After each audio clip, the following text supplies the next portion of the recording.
Hi guys, Jordan from P&P Campers. I'm going to do a handover video on your Murvi Morocco. And so if we start under the bonnet, we've got your washer fluid over here on the top left, power steering fluid underneath this little cap just here, brake fluid just attached down there to the servo, just up there, engine coolant sits inside this one here on the left, engine oil goes in through this cap just here at the top of the engine, and your engine oil dipstick is this red capped one just there. Obviously got a nice little rubber seal on there so that you can't get any oil coming out the top of that.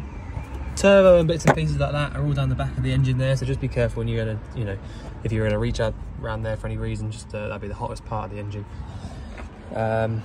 Air filter sits inside this box just down here.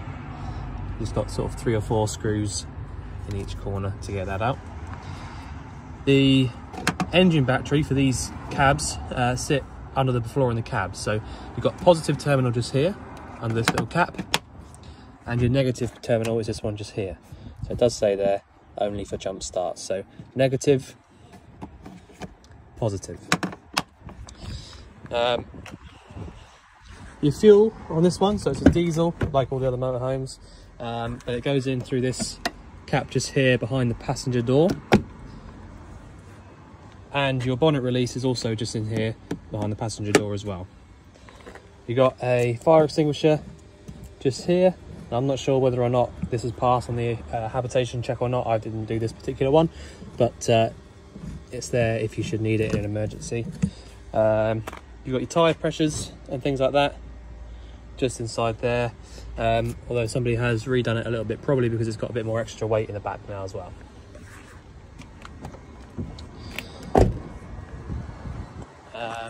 At the back here, you've got your freshwater inlet, and if I just show you how that works, they're nice and easy.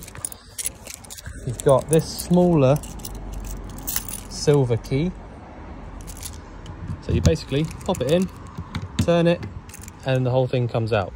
So if I just show you that again, you can see now these two little bits here, the plastic bit and the metal bit, are lined up, and then you can see the shape of it there. So you just match that up until it goes in nice and flush, turn the key, take the key out. So make sure they're lined up, which they're not really. There you go. Your freshwater drain is this one just down here with the blue top. Reversing sensors all the way across the rear bumper, and your tow bar with the electrics just there if you want that. There is the adapter in there at the moment for the newer style one, so if you did want to tow something, you shouldn't have to adapt it there. You have also got a reversing camera which comes up on the centre mirror, and your fridge vents are these ones just here. So I've got the fridge lit up on gas at the moment, and you can feel the hot air coming out through here. Inside the back doors, you've got, on this left hand side, behind the left hand door, you've got a filter, water filter, access to your freshwater tank. Your water pump is in here as well with the little strainer.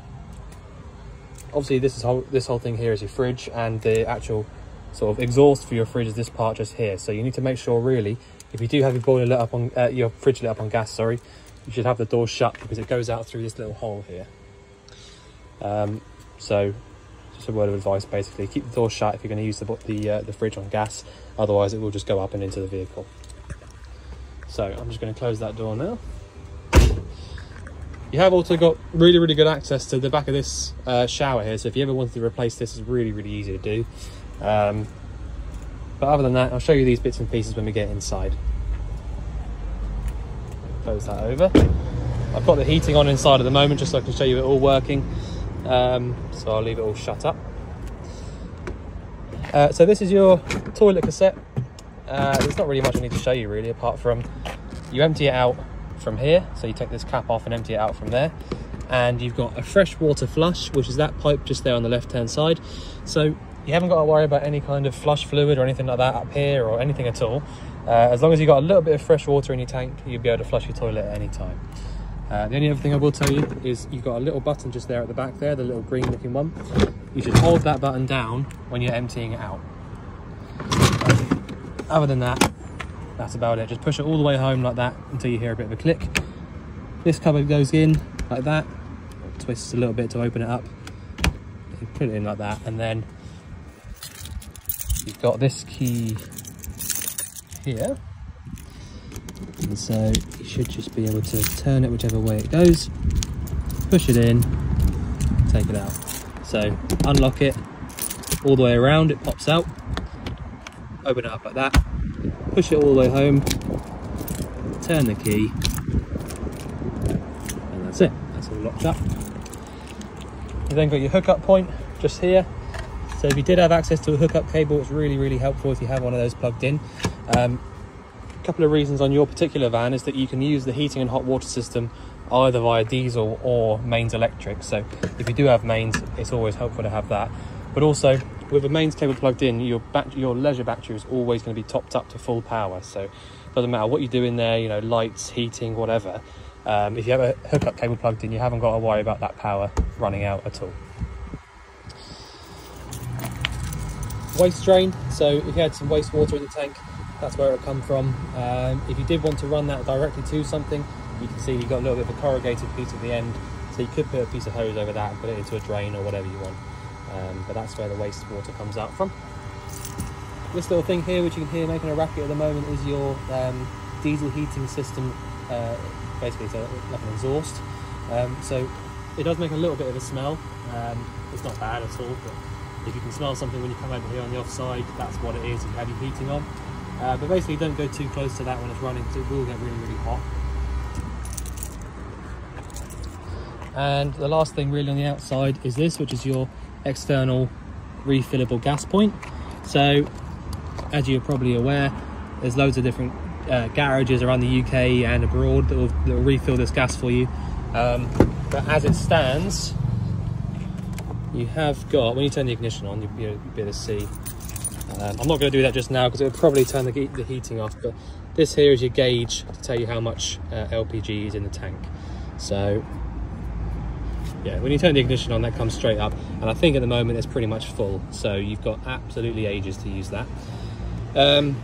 Underneath the van obviously will be the refillable tank, underslung they call them, so there will be sort of a regulator and testing points and things like that on it.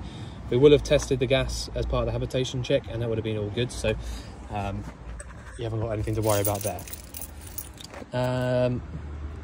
Right, so I'll jump in to the cab to show you a few bits in there, because it's a really nice high spec in the cab. So you've quite literally got, I think it's sort of like 49,000 miles or something like that. You know, very low. Let's have a look. Yeah, 49,000 miles. Automatic gearbox, so these ones work really nice and easily. You've essentially got neutral in the top right hand side. Drop it down and let it go, puts you into automatic. Over and down puts you into reverse. And the only other thing you need to remember, so if you're there in automatic now, you can go down the gear by pushing up, or up a gear by pulling down. So back up into neutral, handbrake on, that puts you back in park basically. These gearboxes aren't like a fully automatic gearbox, if you like, in the sense that the actual gearbox itself is actually a manual gearbox, which is why you haven't got a park function on here. But really it's the same. I mean, when you drive it along, you'll find that the gear changes are a little bit longer between changes. They do take a little bit longer than an usual automatic gearbox. But I just wanted to make sure you knew that. It's got an automatic selector basically is how it works. But that's why you do need to, you know, put the handbrake on. When you put it in neutral, if you don't put the handbrake on, you will just roll. So just bear that in mind. Air conditioning works from this switch just in here. Hazard lights, you can lock and unlock the cab from inside, just here as well. I don't know what's going on with the camera. And various other bits and pieces inside the cab. So there's loads and loads of things you need to sort of have a play with and get used to. You got your electric adjusting mirrors from that one there, and your windows. So really nice high spec in the cab. I am just quickly going to turn off the heating system just so I can show you it working from start. So I'll press stop. There you go, it'll turn itself off.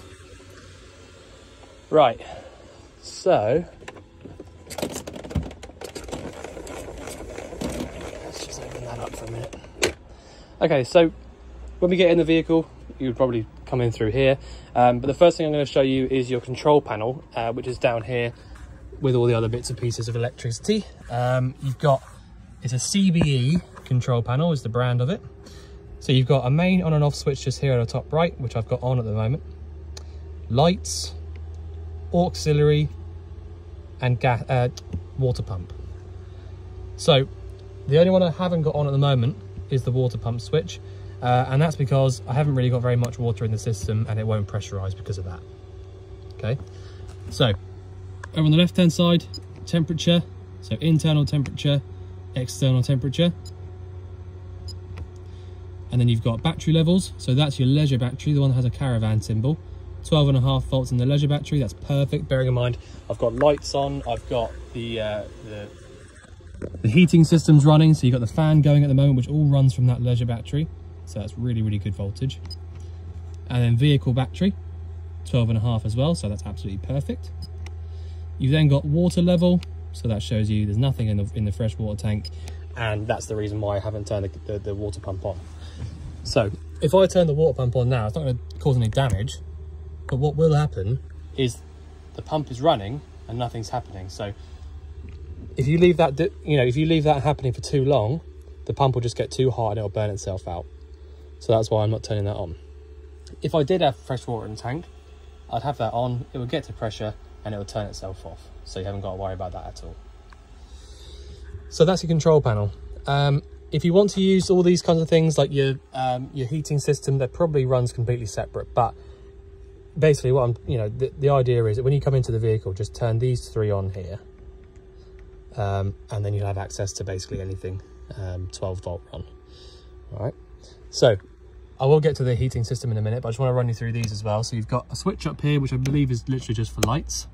But this one here with the yellow button on it, or the yellow light, sorry, is the one which turns on the power for your TV, which is touchscreen. You've got a little touchscreen bit just here.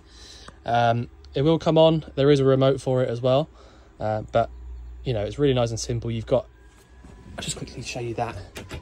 You've got, in the cupboard, amongst all the other things, this Teleco little TV aerial booster, which is on at the moment.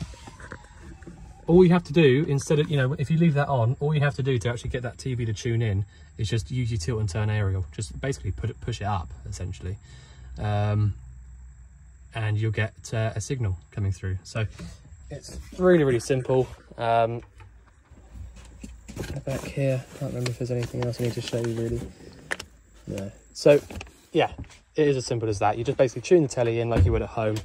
But like I said, that all just works via this switch just here. So if I turn that off, TV's off. Okay, so the heating system, sorry for my shaky hand, it's just a little bit awkward to hold it and show you at the same time. The heating system is really simple. If I just turn it off now, so shutting down, that's from this button just here. The fan may well run on for a little bit longer because it's just cooling itself down at the moment. I'm not sure if you can hear that.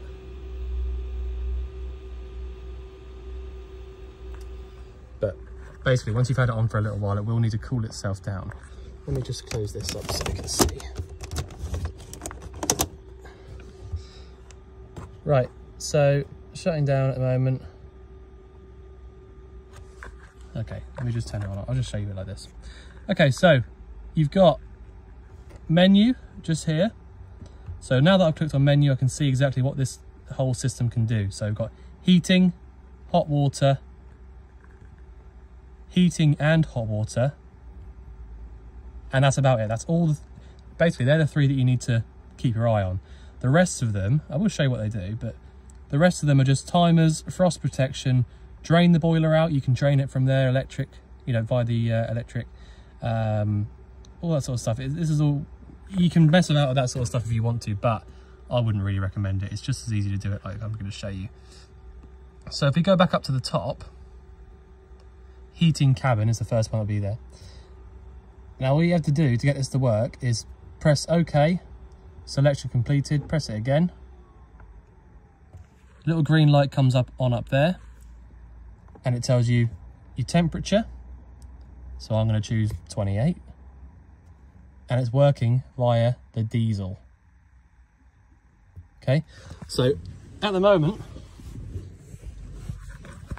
this whole system is heating the van up, so it's heating the cabin up to 28 degrees via the diesel. Okay, if I get that to stop, the light goes out. If I go back to menu again, I could choose hot water. So you've got comfort or economy. So if you only wanted to heat the water up inside that boiler to 40 degrees, you can choose economy, or if you want 70, you can go for comfort. We go back again, heating and hot water, selection complete. You've then got water and cabin. So when it says water, that means your hot water is going to be working. When it says cabin, it means that your heating is going to be working. All right. Now at the moment, it's telling us up there that the 240 volt, or it says 230, but it's the same thing. Basically, it means that the hookup is not plugged in. Okay, so this whole system works, like I said, either on diesel or mains electric or hookup. So at the moment, it's telling you there's no hookup plugged in, so it can only work on diesel. If you had a hookup plugged in, you can choose. Sorry for my face in the thing there. You can choose. I'm not sure if it's in this part or not. No. So when the hookup's plugged in, you can choose between diesel or mains, basically. But as it stands, because there is only the diesel accessible, that's the only one that it will use. So I hope that made sense. So like I said, heating cabin, press OK, OK again, and then you can choose your temperature. But I'm just going to stop that straight away because I don't want that to actually happen. If I want the hot water, I can choose between comfort and economy. If I want both, then I can go through and choose both. But there you go. So the actual system there works really, really well. It's actually one of the only Webasto heating systems that I've actually seen. They do lots and lots of the diesel, like overnight heaters and things like that for the smaller vans. But actually, that being a whole boiler, as well, is actually really, really helpful. It works really well. I've only been here for 25 minutes now or so, and the van itself is really nice and warm. I mean, it was the same temperature inside. When I got in, the temperature outside was the same as the temperature inside, so it's gone up 5 degrees inside here in about 20 minutes. So, that works really, really well. But there you go. So I'm going to turn it all off now. Shutting down. It might take a few minutes to actually shut down because you can hear that fan still running. And like I said, the reason it does that is to cool itself down. So that's how your control panel and heating system works. All of the blinds and fly screens in this entire van work in exactly the same way as this.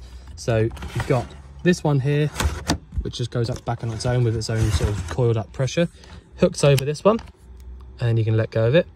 You then squeeze these together to release it.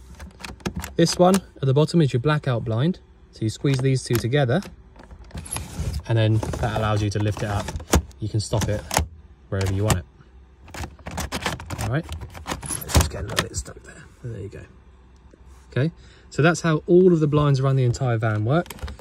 Very similar as well. In fact, it's the same. This is how all the windows work around the van as well. Apart from these ones here, which just slide, obviously, but that's nice and easy. So loosen off these like that. Make sure that you push the little button down inside here when you open these up. Otherwise, you will just snap them. And it's not exactly the end of the world if you do, but they're not cheap things to buy. You can't just replace this part either. You have to buy the entire thing. So open it up. You'll hear a little latch. So that latch means that now that window is where it's going to be and you can't put it straight back in because it's latched. So in order to get that window to come back in, you have to push it out a bit further and then it will come in on its own. So let me show you that again. Here, the latch, I now cannot pull that in. I am pulling on it. To get it to come back in, there you go. So the reason I like to show you that is because if you imagine you've parked right up against a wall or another van or whatever, and you open up that window to the latch and it latches like really close to that thing that you're next to, you might not have given yourself enough room to push it a bit further to allow it to come back in, if that makes sense. So if you are going to open up these windows nice and wide, just make sure that you have got that few inches or so to push it open to allow it to come back, because if you don't, you will have to take these off. Now obviously, again, that's not the end of the world. It's not a difficult job. You just take the 2 screws off, but you don't really want to have to be doing that, you know, when you're on holiday or whatever. So just make sure, just be careful you're not too close to things when you open up those windows. The cupboards up here are really nice and deep cupboards. You get loads of storage space in there. All 3 of those exactly the same. You've got your Kenwood speaker. I think there's probably another one else. I'm not sure actually. It might not be. Oh yeah. I'm just being thick then. Yeah, so you've got your two Kenwood speakers there in the back, which obviously, you know, I don't know, it makes it much nicer. If you're going to be sat back here for whatever reason with the radio on, then it does make it a lot nicer having the speakers in the back. A lot of auto sleepers do that as well. Right, so the bed configuration, I know that you saw the van up at the show, and so I do know that you know how it works, but I will just say there is a lot of storage underneath this bottom part of the bed, and you have got your this is like a privacy room for the awning. These are about 2 or 3 grand, and the previous owner just, you know, said to us, you know, let the next keeper keep these. So really, you know, lucky and helpful to have those there. When you have the bed lifted up, you have also got more storage under there as well. So push that back. This also makes up a little piece of the extra, you know, extra piece of the bed, sorry. But yeah, right, so something really important I want to run through. When you have enough water in the fresh tank, and obviously I probably should have filled this up so I can physically show you before the video, but what you really need to do before you start using that boiler on hot water and things like that, is make sure that your boiler is full. And the only way to do that is fill your freshwater tank up. You know, it doesn't have to be all the way full, but put a, you know, a couple of maybe 20 or 30 litres in there. And by the way, when I say that, because I just remembered that yours isn't in litres, if you have a look on here, if you imagine your fresh tank is probably around 100 litres. I don't know that for a fact, but I would imagine it probably is.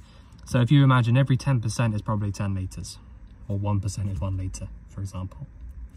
So put 10, 20, 30 litres in the well, at least sort of 20 or 30 actually, into the fresh tank. And then all you need to do to actually make sure the boiler is full is just come to your sink here, pull the tap to the hot side, and just pour the water through. Now that's just residual water in the tank, because or in the pipe, sorry, because I've not actually got the pump on. But if your boiler's full up, what will happen is when you pull that tap and the pump comes on, the water will come through nice and clearly, and then when you turn the tap off, it should turn itself off, the pump. Okay. If when you put the tap back down, the pump doesn't turn itself off, it can be one of a few things. If you haven't filled your fresh tank up enough, it could be to do with that. You know, it's not quite getting to the pump. If there's air in the system somewhere, it could be to do with that. So you need to then go around to all of the taps, pull all of them, including the toilet, because it's on the same system, and just get rid of any air that might be in the pipes. So if you've done that as well and the pump still won't turn itself off, it usually means there's some kind of a leak somewhere. Okay. At the moment, as it stands, obviously there's no leak at all because we've done the habitation check and it all flew through. But like I said, the way to make sure that your boiler is full up with water is to just make sure that the water comes through nice and clearly on the hot side. Once you've done that, you can then go ahead and just use the boiler exactly how you want to. But it's just really important. If you light the boiler up, or you know, use the boiler on mains or diesel, and it's empty, then essentially what you're doing is like boiling an empty kettle. It's the same, exactly the same thing, which obviously you don't want to do. So that's that. The hob system up here, the sort of like diagrams to show you which ones they are a little bit faded, so you may have to sort of just kind of get used to which one does what. This one here in the middle, I can see that one is the grill, so that'll be on here. But yeah, it's usually quite simple to work out which ones they are, but just bear that in mind. Your ignition is here, so that is the ignition for all 4 burners and the grill. All right, so light any of those up as you please. The only thing I will tell you or ask you is please don't shut this lid down. Well, one especially, obviously, don't shut the lid when any of these are actually lit, especially the grill. Well, not especially grills, but just any of them. But also, please don't put the lid down directly after turning them off. So if I lit any of these up, like if I lit it up, I've outlet. So that's lit now. If I turned it, obviously this is a little bit extreme because I've only just turned it on, but if I had this on for a minute and I turned it off and put the lid straight down, I can pretty much guarantee you that this glass will just shatter. Because it's so hot underneath and so cold on top, that is generally speaking how glass would crack. So just bear that in mind. Let all of these cool down a little bit before you shut the lid down, just so that you don't run into that problem. Again, it's not the biggest problem in the world if it does happen, because we can get a hold of the glass and things like that, but still, it makes a hell of a mess when it does happen, because I have seen it a few times. So if you have had any of these lit up for any period of time, just give this a minute. You've got a mains power socket up here, and next door to that another mains thing, but this is an isolator. So if you have this in the off position where it is now, your fridge will not work on mains electric, even if the mains is plugged in. Okay, so if you want to use your fridge on mains, turn the switch on when your hookup's plugged in, and then go through and do what I'll show you in just a minute to select mains. But that's up there. Again, it's kind of random what vans have those little isolators. Some of them do, some of them don't. But this one does, so there it is. Under here, pipe work for your sink and bits and pieces. A little hidden drawer there for your cutlery. Just want to make sure there's nothing else I desperately need to show you. Another filter for the water there. Waste drain.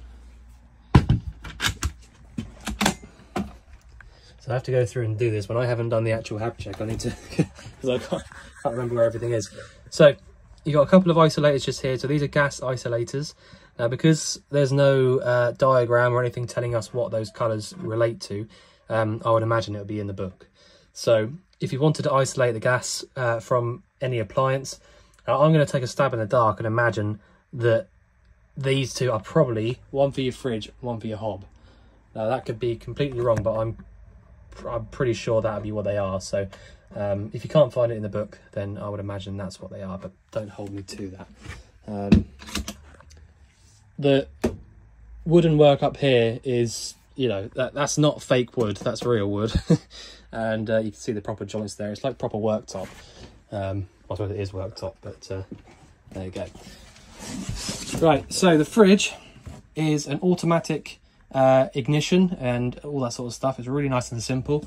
At the moment, I have got it lit up on gas, and you can see there by the little green light next to the gas symbol, and your 5 lights just here on the temperature setting. So all I'm going to do, if I want to change the sort of energy that the fridge works via, I've got gas, 12 volt and mains. So if I want to flick between those, all I have to do is press on this side of the button, so this right hand side of the button. So you can see now I'm pressing on that and it's changing through them. Okay, so I'm going to leave it on gas for a minute, and you heard that noise just there? That's literally just the gas lighting up, and that is all you have to do, apart from making sure that your door there is closed for the exhaust. that's all you have to do. To light it up on gas, that's it. If you have a mains cable plugged into the vehicle, my recommendation would be leave it up there on mains. Now it's flashing red because, as I said, there's no hookup plugged into the vehicle. But also, even if there was a hookup plugged into the vehicle, like I said, you do have to turn that switch on up there. Until you turn that switch on, this will just keep on flashing red and not working. Okay? So the gas and the mains electric are the only two on any motorhome fridge that will get the fridge cold by itself. Okay, so if you want to cool this fridge down with all your stuff in it before you go away, it has to be either via the gas or the mains. So if you imagine if you're going to go away tomorrow morning on holiday, I would recommend light the fridge up or turn the fridge on mains the night before you go, and then by the morning when you go to leave, all you have to do is switch over to the 12-volt one there, which is the little battery, and then what that does is it keeps the fridge cold when your engine's running and you're driving. That's it. So the 12-volt one, like I said, that will not get the fridge cold by itself. So if you start the end, I mean, obviously you wouldn't do this, but the only way to get it to work anyway would be to leave your engine running all night to cool that down via the 12 volts. So like I said, the 12 volt keeps the temperature that you've already put into the fridge for when your engine's running and you're driving. So you do need to make sure that you switch over to that before you head off. But like I said, if you were going to go away the night before, I would light it up on gas or put it on the mains the night before you go away. Sometimes it's a nice idea to put it on mains, because if you are going to go away tomorrow morning, it's also a good idea to have it hooked up overnight, because that will give you full power in your leisure battery before you even set off. So that's how that works. If you want to turn the fridge off, push and hold on the left hand side, all the lights go off, and that's your fridge off. Just quickly on that point as well, talking about the power before you leave and that sort of thing, you've got something called a split charger, which all decent motorhome brands have. So what it means is when you start the engine up, obviously like any other car and van, your alternator charges up your engine battery when you drive along via the belts and things like that. But with a motorhome, you've got a split charger. So basically it splits that power between the alternator and the engine battery and sends it back also to the leisure battery. Okay, so all the time your engine's running and you're driving, your engine battery and your leisure battery are getting powered up via the engine running. So that's why, or that's how, you can use this fridge on the 12 volt when your engine's running, because you're actually using the power from the engine basically. Okay, so that's how that works, but I just thought I'd run you through that briefly. You've got Kenwood microwave up here, so that opens up. Now that, again, obviously only a mains powered thing, so that won't work unless your mains is plugged in. And just thinking about it now, I did ask the habitation engineer, but I'm just wondering now, if it comes to it, and you have a mains cable plugged in and this isn't working, just have a go on this switch just here. So this switch here will either be for the fridge or for this microwave. Now I don't know which one it is, but just have a little go on that. Leave that on, basically. You can leave that on if you want to. It'll either do the microwave or the fridge, but either way, you'll work that out. The bathroom, nice and easy. Like I said to you, on the outside, you can get to the back of this, and also, obviously, it's not hard to get to the underneath of there if you ever needed to. You have got a little blind here, which hooks over really nice and easily. If you did want that, if you were going to use it as a, I suppose you would want it closed over most of the time. They just hook under there. Oh, easier with two hands really. They just hook under there like that, look. So it does completely black it out. Right, the toilet is the only thing I'm going to show you, because I don't feel like I need to show you how to use a sink. So this button here is the one that basically flushes your toilet. So you just push and hold on the button and it flushes. And you've got this little thing here. Pull that out and it opens up the flap that goes down into the cassette. So you can see there, going back across. So you basically, like I said, you just flush the toilet and then pull the drain out to drain it into the cassette, push the drain back in, and that's it. That really is it. So,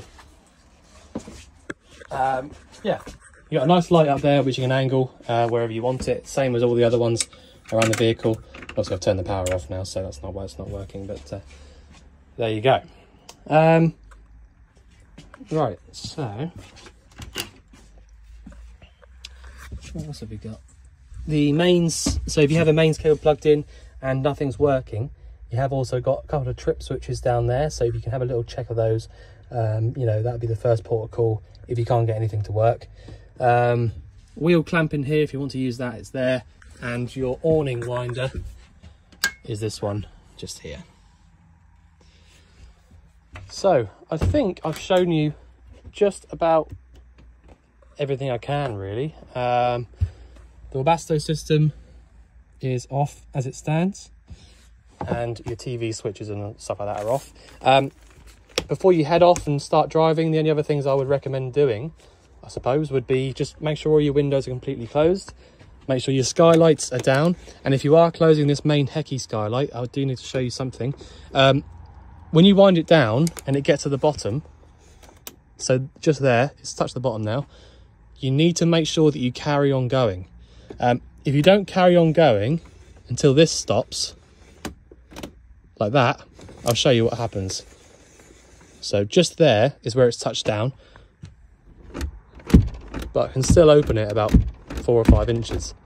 So when you drive along, you know, on the motorway or whatever, that would just be flapping around. So you need to make sure that you carry on going until the handle stops, and you can put it back in there, and then that is solid then. Okay? But yeah, so that's about it really. I think that's all I can show you in the van. If there's anything else you think I've missed out or anything you want going through, just let us know. But otherwise, we look forward to seeing you soon to collect your van. Thanks very much.